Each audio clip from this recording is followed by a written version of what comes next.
Thanks, Darren. Yes, I am here with the journalist, author and indeed former councillor in Wandsworth, Joanne Nadler. So who better to speak to about the results, particularly, let's start off with that Wandsworth result. The Labour Party crowing. This was Margaret Thatcher's favourite council, now fallen to Labour. The Conservatives saying, to some extent, inevitable. Both of those observations are true. I think that this is it's not a landslide, it's a slip that's been coming for quite a long time.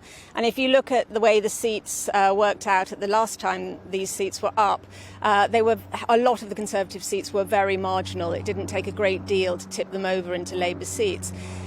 In saying that, I have to stress how incredibly disappointed I am by this result, disappointed on behalf of my former colleagues, but also on the residents of Wandsworth, for whom, quite frankly, I think they're going to be facing increasing local taxes and services that just won't be able to stack up against the quality of the Wandsworth services. But I don't take this away from Labour. This is a totemic success for them, but it's going to be quite difficult for them to replicate what the Conservatives have done in Wandsworth for the last 30-odd years. It's really interesting looking at how the Labour Party has performed in London, but more so how the Conservative Party has responded to that, saying almost that this is London, that's almost expected that Labour will do well. Yeah. London is a city of 10, 13 million people.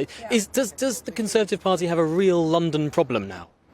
Well, it thinks it has, and that is part of the problem. I mean, you saw them really fight the last mayoral election with very little energy and very few ideas. And although Sean Bailey was a more than adequate candidate, there was a sense that he wasn't really properly supported by the party nationally. And this, to my mind, is an absolute disaster, because you're quite right. You cannot write off London. No doubt about it. I mean, I heard Michael talking earlier in the hour about the sort of metropolitan flavour of London. It's a big city, and Labour have been incredibly effective, I think, at sort of working up the whole identitarian agenda, which appeals particularly in big cities. But people still need good services, they still need low taxes, and they still need a sort of a bigger story than just their own identity. And this is something the Conservatives can, must and should develop and should offer in London. And the question is, who will be developing that offer? There were lots of questions about Boris Johnson's leadership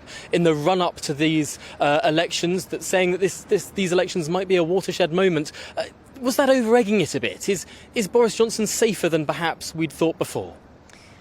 I mean, these are, in a sense, if your business is to watch politics with the hope that there are going to be big seismic changes as a result of elections, then these elections are going to be somewhat disappointing, because there's a sense of business as usual as a result of them. There's not quite enough coming out of the elections to force a change of leadership in the Conservative Party. And likewise, I don't think there's been enough of a success for Keir Starmer, that his position, particularly after today's revelations, is necessarily also beyond question. And yet at the same time, it's not so bad that there's a reason to move him. So, well, in our final 30 seconds of this interview, let's just explore that question of Keir Starmer's investigation. This puts the Labour Party leader in a very difficult position.